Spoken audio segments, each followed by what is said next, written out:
This morning for the message, we're going to look into the Bible at a story that I think virtually everybody knows at least a little about, even those outside of the church. Knowledge of the Bible, biblical literacy is relatively low in our culture, but I think despite that, to say that even people outside the church know something about this story means a lot and speaks to its popularity.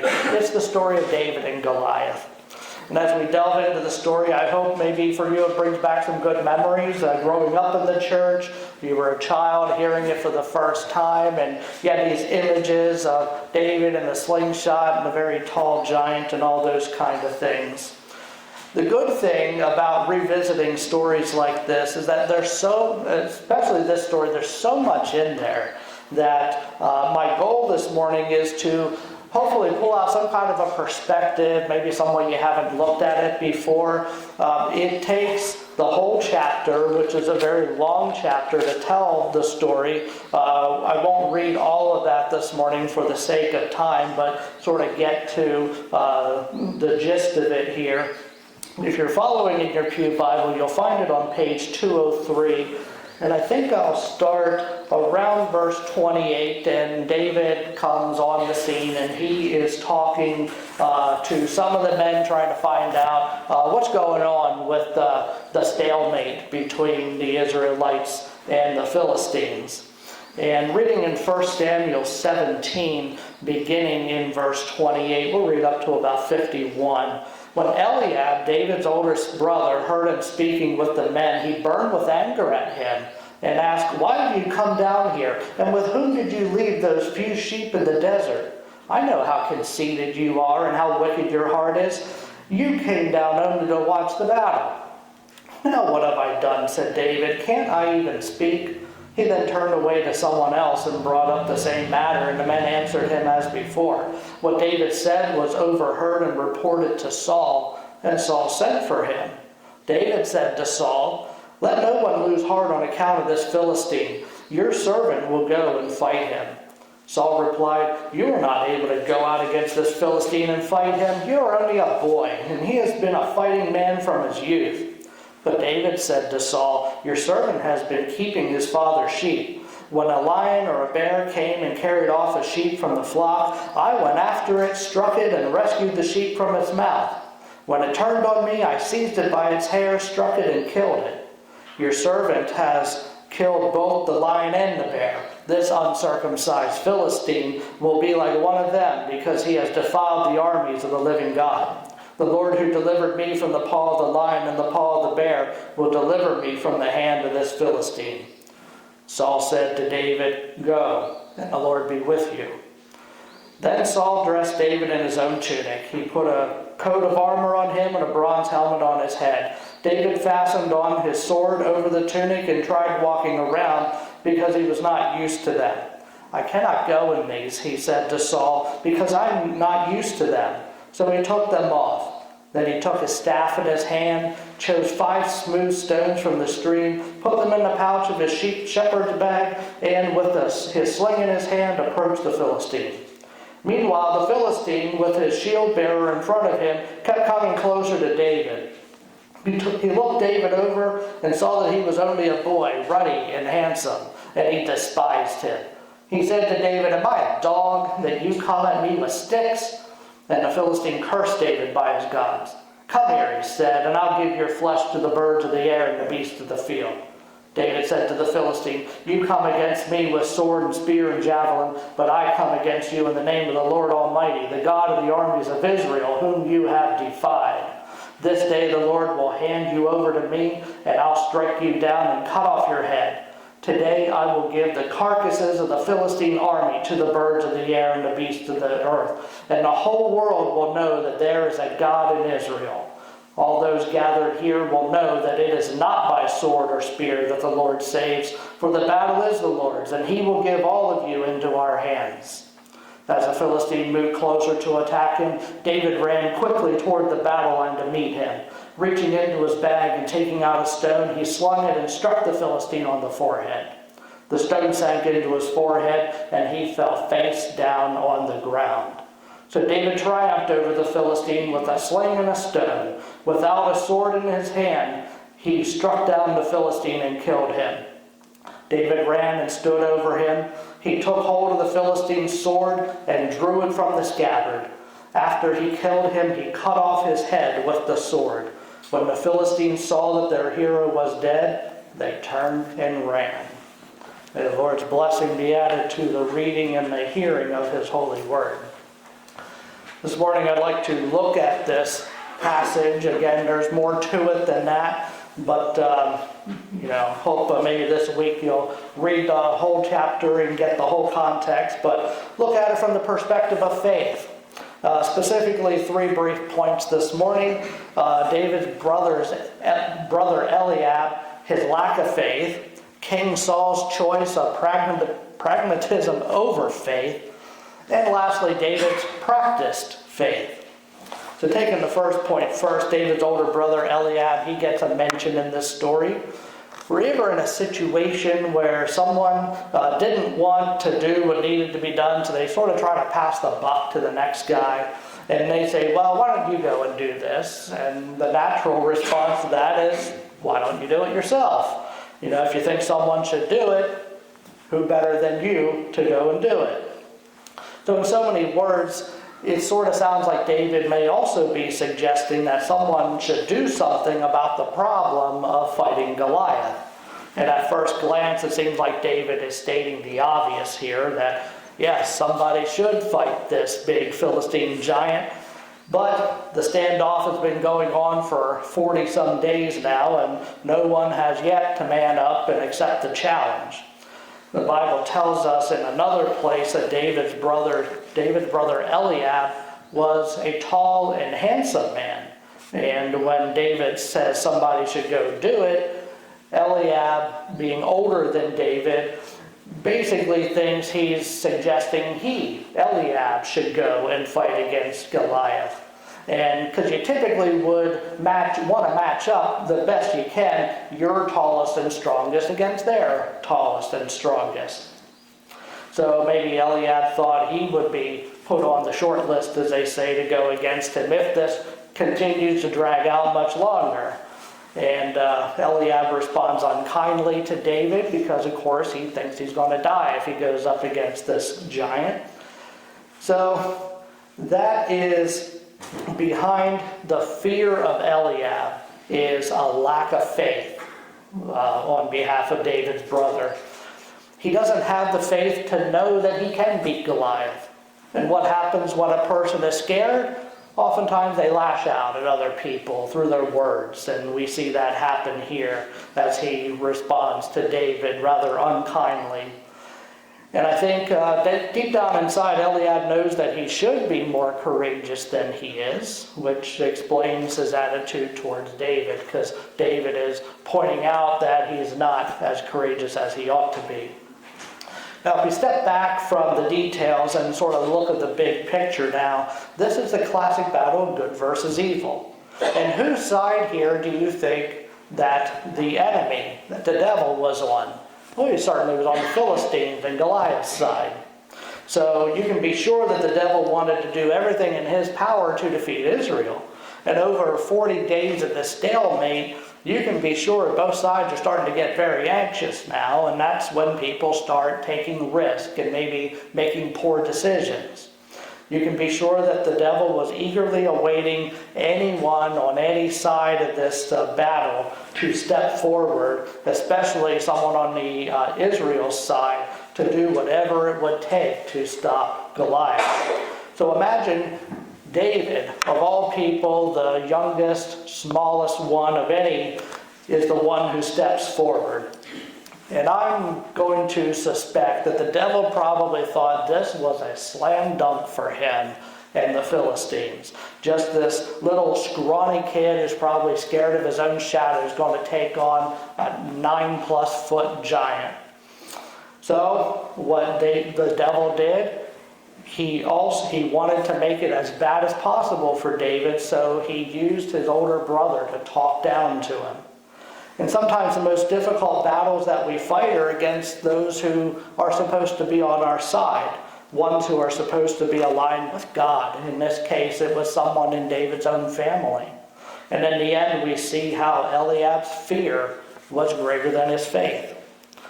So what do you think you would do if you were David, though, in this situation where Eliab is, speaking harshly to you and you're considering your options? David had no experience. He didn't have the proper size. All he had was faith.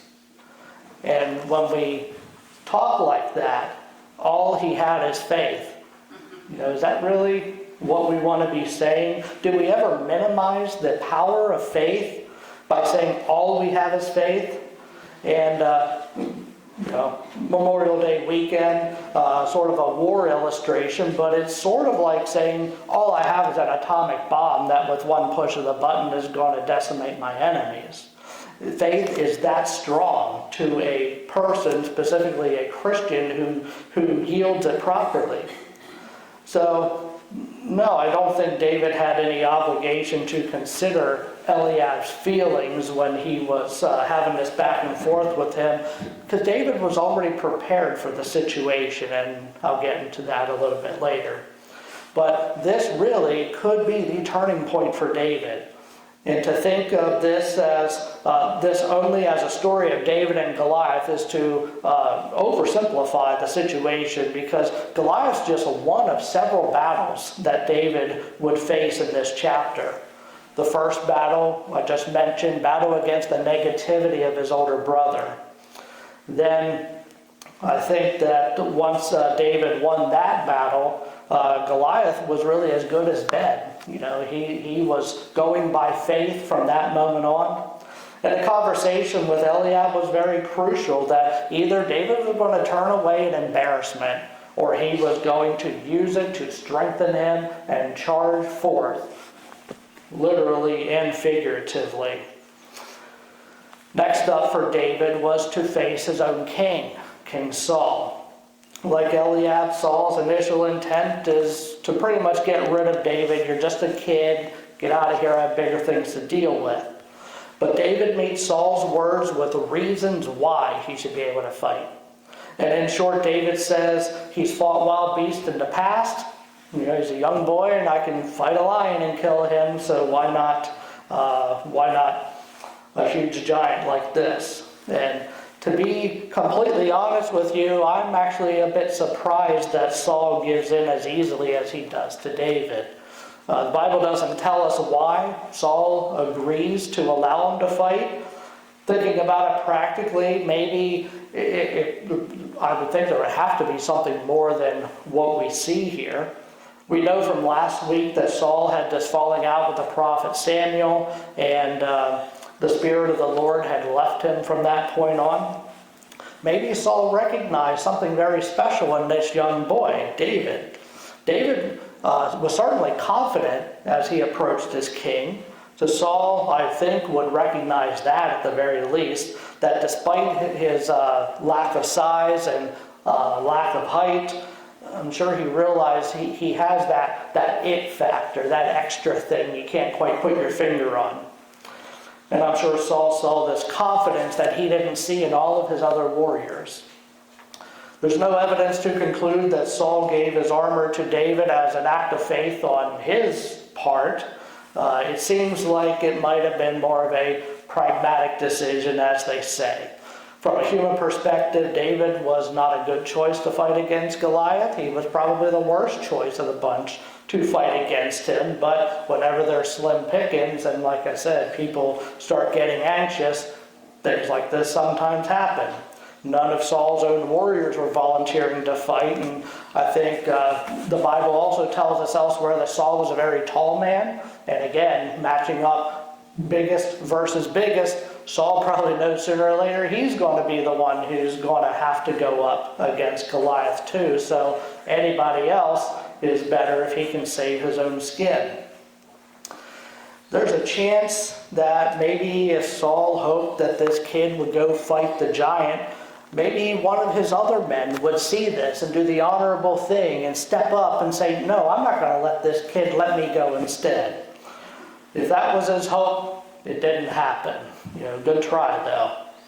Furthermore, there's also the possibility that maybe Saul was thinking David's just expendable. Nobody's going to miss some young shepherd kid. There are a whole bunch of them out there. You can get another kid to do his job. So if Goliath does with him what he thinks he's going to do with him, is anybody really going to miss him? But now look, see how it can backfire on Goliath, though, if he fights this little kid named David? Killing David, not really worthy of a lot of praise for a big warrior. Big, strong men, they want to beat the best they have, and what honor is there beating this scrawny little kid that you can basically pick up and break in two? Nothing he can hold his hat on, for sure. Maybe Saul thinks that if he sends David to fight Goliath, that the giant will refuse to fight him, knowing that he's not going to have any satisfaction either way. If he beats him, not a big deal. If he loses to him, then he looks really bad, so sort of can't win either way. There's a lot of what-ifs in here, and the chapter's long enough as it is, so I'm sure that the author didn't include all of them for a bunch of reasons, a lot of speculation. But no matter what, we have the hindsight to see that Saul's decision worked out in God's will. And it was not because of any specific faith that he was exercising as king either. It was, even though it was just done probably out of pragmatism, it still worked out for the best because God was behind it. So far we've seen David's brother Eliab. He illustrates a lack of faith. Saul illustrates pragmatism over faith. David illustrates what practiced faith looks like. He was a shepherd boy, as I said. Shepherd was a very menial job. Nobody wanted to do it. You didn't get paid much. You put your life on the line. Not going to have a lot of applicants for that position, that's for sure. David didn't look at being a shepherd like it was a menial job, though. For example, do you think David, who wrote Psalm 23, "The Lord is my shepherd," do you think he would have written that? Or if he were in another line of work, would we be reading, "The Lord is my baker," or "The Lord is my blacksmith," something like that? So in the end, it worked out for the best. But in verses 34 and 35, he says how whenever a bear or a lion came, carried off a sheep, he struck it, he killed it, and so forth. What he's talking about, the verb he's using there about striking, that basically means to strike with the arm or the fist, or it could also be strike with an object, which is very important. It could be something like striking this animal with a stone from a sling by chance. That makes a little more sense, seeing as David is a very small human being to begin with. And then whenever Saul gives David his sword, he sets that aside because he knows he can't do much with a big sword he doesn't have any experience with, but he knows he has pinpoint accuracy with that slingshot because he's probably done it 1,000 times. So another word for wisdom for parents, for instance, raise our children in the fear and admonition of the Lord. That is in the Bible. But find out what your children's abilities are and cultivate them, not so much what the world thinks they should be proficient at. Again, that's what David did. He knew that the shield and the sword wasn't going to be much help for him, but he used the talents that God gave him, and he used that to carry out God's plan. Also, it's just a different perspective too. Okay, David heard what everyone was saying. He knew how vicious the giant looked, and even the best, strongest men in the army didn't want to go against him. David easily could have fallen into that same groupthink. But one of my favorite all-time quotes is General Douglas MacArthur. Once said, "When everyone is thinking the same thing, then someone isn't thinking." And that's what David encountered. It looked like everyone was thinking, wow, Goliath is so big, there's no way I can beat him. But David flipped that around, and he said, Goliath is so big, I can't miss him whenever I shoot that stone. David couldn't do it without confidence, though, and he certainly had the confidence, too. He knew he was good at what he did with the slingshot, and he knew since he was on God's side, there was no way he could lose. So that makes it even better. The story of David and Goliath is such a well-known story, possibly the best-known Bible story. And the legends made it into secular culture. We talk about in sports about a David and Goliath matchup, that kind of thing. Many of you are parents and grandparents, or if you're not, maybe you're still an aunt or an uncle or something like that. Your goal should be to have whatever good effect, positive effect on the young generation as you can. Raise them in the mold of the David that we read about here. There's virtually no way that David could have done what he did if he were raised any other way. And we can't underestimate the effect of strong Christian influences in a child's life. These are among the qualities of David that good parents instill in their children: faith, courage, strength, morality, perseverance, honor. We could name a whole lot more in addition. As we get deeper into the study of David, we'll see how he encounters other giants later in his life. Giants that are more subtle and not so literal in nature. Giants of lust and power and pride. And we'll see how he isn't always as successful against those as he was against the actual physical giant. See, after this story here, David doesn't ride off into the sunset after defeating the giant. There's much more to his life to be played out. But what I'd like to leave you with this morning is to teach those who follow us, teach our descendants to trust God and trust His perfect will. But before we do that, can we teach that unless we trust God ourselves? If not, then we can't teach them to do the same. Can we truly say, like our Lord Jesus did, "Not my will be done, but thy will be done"? That's a big lesson that we learn from this very small, scrawny kid who challenged a giant. If God wasn't on board with David defeating this giant, then it simply wasn't going to happen. But David knew the heart of God, and that changed his entire perspective. This David, who was a no-name shepherd boy, is the same person who would go on to become one of the most significant characters in God's whole plan of redemption for the entire world that we read about in the Bible. That's what David means for us, and it's just some of what he can teach us, even up to this very day, even though these events occurred a very long time ago. So let's close out with a word of prayer. Father God, we thank you for your holy word again.